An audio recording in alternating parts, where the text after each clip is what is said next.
A seaside pier. A pier like many others, dedicated to pleasure and promenading, ice cream, fish and chips, and bingo. But this is not just any pier. This is Britannia Pier, Great Yarmouth.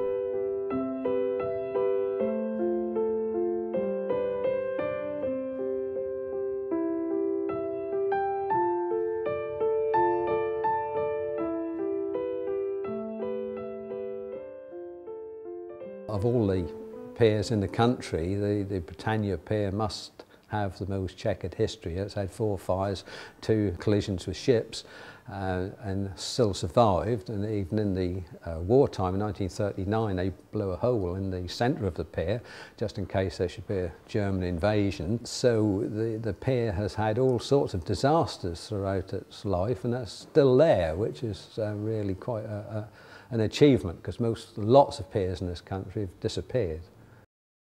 Well, my name's Bernie Clifton. I'm here at the Britannia Pier in Great Yarmouth, and I'm delighted to be, not only delighted to be here, but privileged to be here working on a pier, not any old pier, but the Britannia Pier. I'm going back now 27 years to my first appearance, and I think for me, as an old sort of warhorse, the pier, it never loses its attractiveness, its charm, because there's something about it that it epitomises everything about British family entertainment. We're right at the bottom of Regent Road. Everybody, when asking for directions, says, well, you go to the Brit and you turn left or you turn right. It's just one of those things. It's like a local landmark. Britannia Pier offers all the traditional holiday amusements. We have the arcades, bars, entertainment, shows, lovely beach. What more could you want? A symbol of the homebred holiday in its heyday. From Victorian Palace to a centre for 21st century entertainment. White 67, yellow 24, got a winner. It's my job in the morning to come in and unlock, turn off the alarms, open up the arcade, issue the staff with their keys, and it's just the general day-to-day running of the arcade. The British Bulldog, strangely enough, is very, very popular. We've been supplied Winston for about, I don't know, about 6 years. I mean, a couple of years ago I could have quite easily run the stalls with just him on. Any kind of excuse really to get patriotic, I think people clamber together. My memories of the Britannia Pier go back to when I was probably about 10 or 11, when I would go there with my family, and I always have memories of men actually fishing off the pier at the very end, catching big cod, and then we would jump off the pier on a regular basis.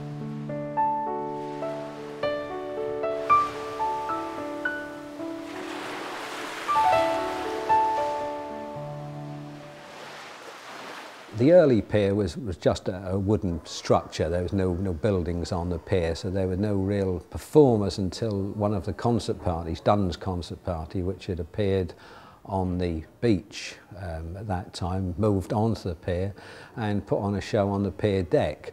And then the concert parties proved very popular. When the pier was rebuilt after 1900, they built a pavilion, and the concert parties then moved into the pavilions. And of course there were hundreds of concert parties touring around the country, so every week there would be a different concert party appear at the pier. They all came here at a time when TV made them household names. They visited their fans here for a whole summer season. It used to be that the Britannia Pier would put on variety shows, and it'd be probably about 4 or 5 different stars that would be the same show every night for a week.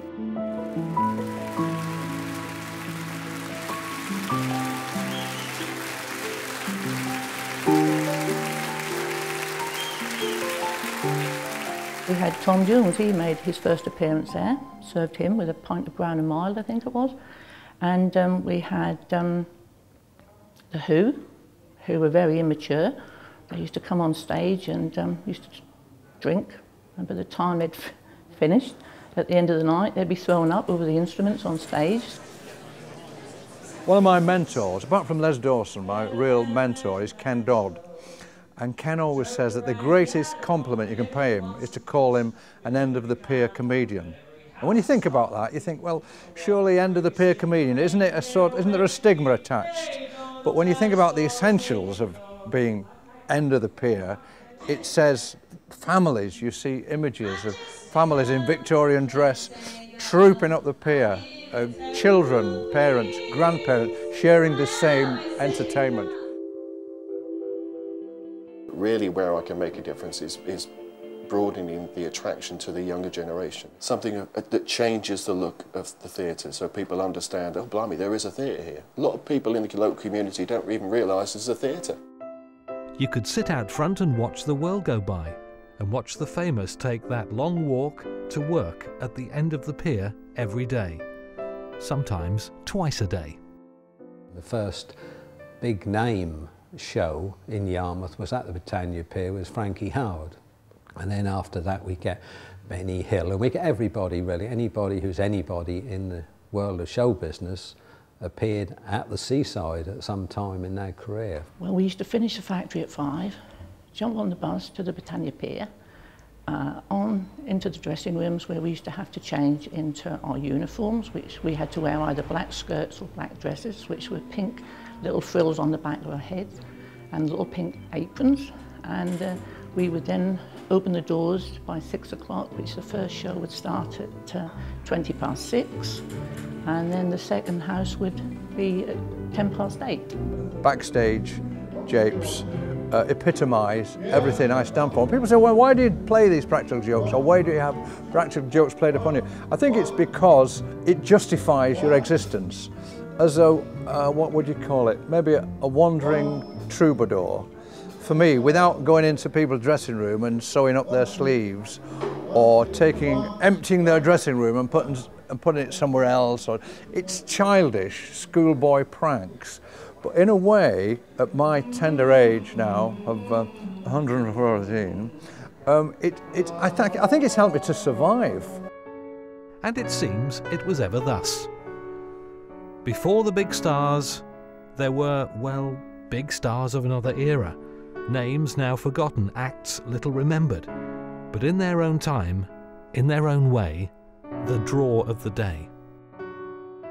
I had a collection of material from the pier that was left to me by an earlier historian, Ted Goat, who died several years ago, and he had compiled quite a comprehensive history of the pier, which lists all the artists and shows that have appeared at the Britannia Pier, and details of the pier right from the first one of 1858 right through to the 1970s when this finished. And then I've added to that and brought it more up to date, but that includes every artist, every show, every performance that's ever been at the Britannia Pier. My mum used to talk about the pier a lot when I was little, because apparently used to clear the floor when she used to jive up there, but there was, I think, a lot different to my generation times there. You know, the big bands were playing at the end of the pier in the big theatre, and it was a lot more formal dancing. And she has often walked home from the Britannia Pier to Caister because she missed the bus because she wanted to do the last dance, and that's typical of my mum.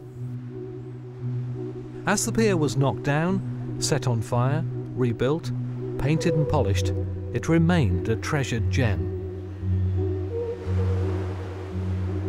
You know, we used to walk up the pier, had to look where we were going because we used to wear stiletto heels, and there was little small planks. You had to be careful you didn't catch your heels in them. The experience of actually walking out there and looking down the cracks into the sea and seeing all the waves, that is great as a child. I mean, some children are terrified, and my dog used to be like that. My dog used to hate going up there, you know, because he could see and he knew what was down, and that's, you know, it's just something different for when you come to Yarmouth.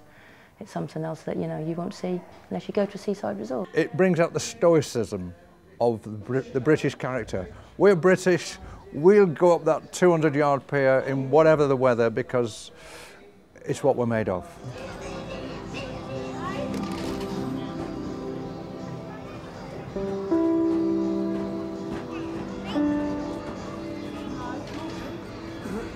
You can have anything from 20 people during a day in a cold January night, or you could have 20,000.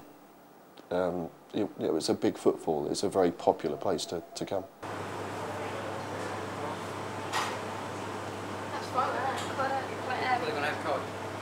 We do get told it is the best fish and chips people have ever tasted. You know, we do pride ourselves on our reputation, and we do have people come back, you know, time and time again. You get some surprisingly good shots, and then they tell you afterwards he was a wild game shooter in Zimbabwe, which enlightens you somewhat. And they get pictures of stores on 2 or 3 occasions. You get like a lot of disabled children coming up, or just small children in fact. They're the ones that you really want to please. If you can help them to win a prize, then that really is, that's a job satisfaction.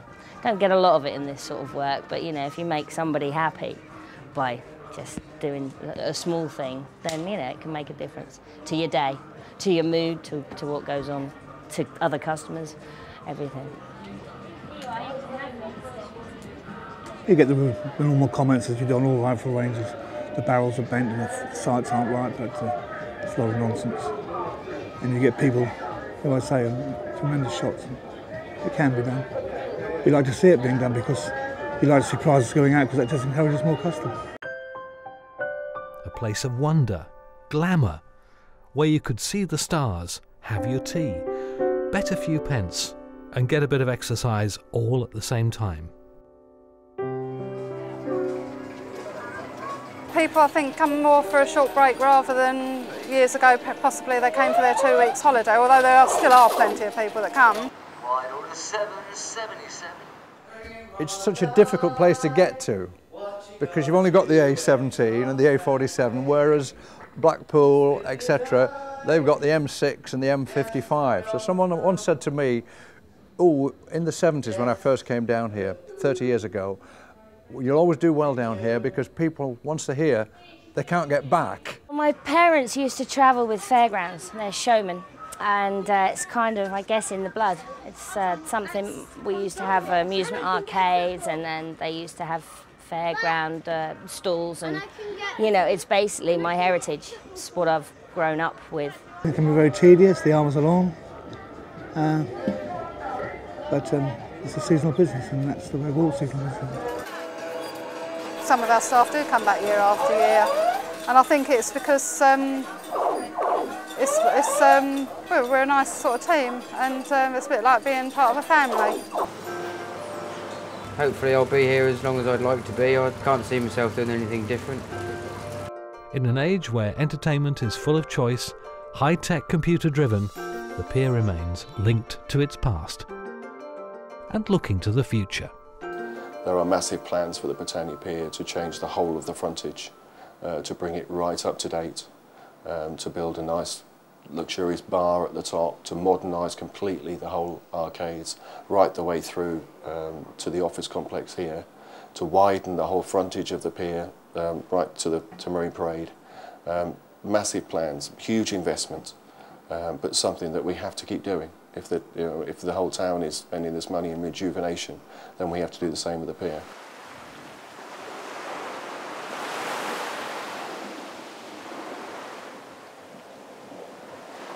You're being taken off the planet into another kind of an orbit.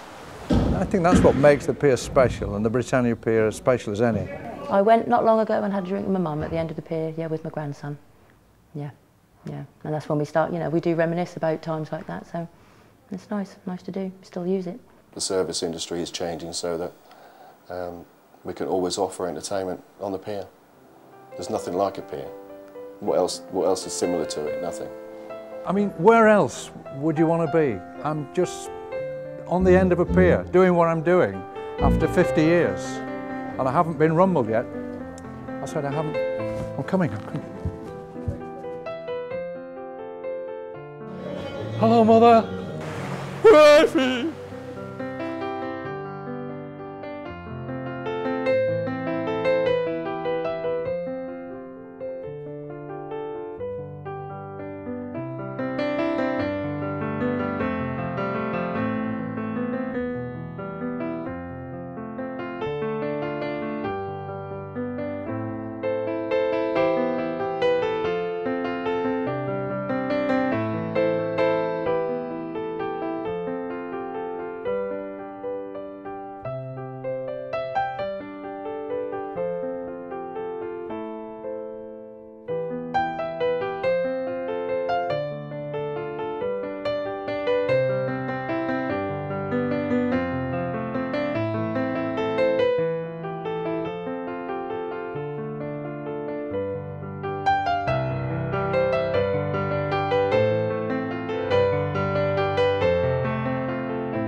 Pier.